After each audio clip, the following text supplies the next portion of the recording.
तुमच्या कुक्कुटपालनात वारंवार आजार येत आहेत का? कोंबड्या मरतात आणि नफा होत नाही? तर आज मी सांगणार आहे, मुक्त कुक्कुटपालनात स्वच्छता आणि निरोगीपणा कसा मेंटेन करायचा, ज्यामुळे तुमचं नुकसान थांबेल आणि नफा वाढेल. खूप लोकांना वाटतं, मुक्त कुक्कुटपालन म्हणजे फक्त कोंबड्या सोडायच्या आणि ते आपोआप वाढतील. पण खरं काय होतं माहितीये का? जमीन ओलसर असते, पाणी घाण असतं आणि कोंबड्यांना पुरेशी जागा मिळत नाही. यामुळे इन्फेक्शन वाढतो, डिझीज पसरतात आणि मॉर्टॅलिटी वाढते. हीच ती मोठी चूक आहे जी 90% लोक करतात.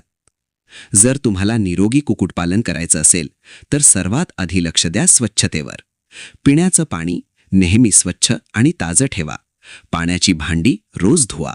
जमीन नेहमी कोरडी ठेवा, कारण ओलसर जमीन म्हणजे बॅक्टेरियाचं घर. कोंबड्यांना पुरेशी जागा द्या, ओव्हरक्राउडिंग टाळा आणि दर 2 ते 3 दिवसांनी लिटर क्लीन करा. लक्षात ठेवा, स्वच्छता ठेवली तर अर्धे आजार आपोआप कमी होतात. आता येतो निरोगीपणा टिकवण्याचा भाग.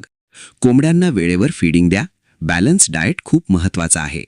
वॅक्सिनेशन शेड्यूल कधीही इग्नोर करू नका. दररोज तुमच्या बर्ड्स ऑब्झर्व्ह करा. कोणती कोंबडी वीक दिसली तर तिला लगेच वेगळी ठेवा. आणि सर्वात महत्त्वाचं, फ्रेश हवा आणि सूर्यप्रकाश. मुक्त कुक्कुटपालनात हेच तुमचं नॅचरल मेडिसिन आहे. यामुळे कोंबड्या मजबूत राहतात आणि डिझीज रेझिस्टन्स वाढतो. म्हणून लक्षात ठेवा, मुक्त कुक्कुटपालनात सक्सेस हवं असेल तर स्वच्छता आणि योग्य मॅनेजमेंट खूप गरजेचं आहे.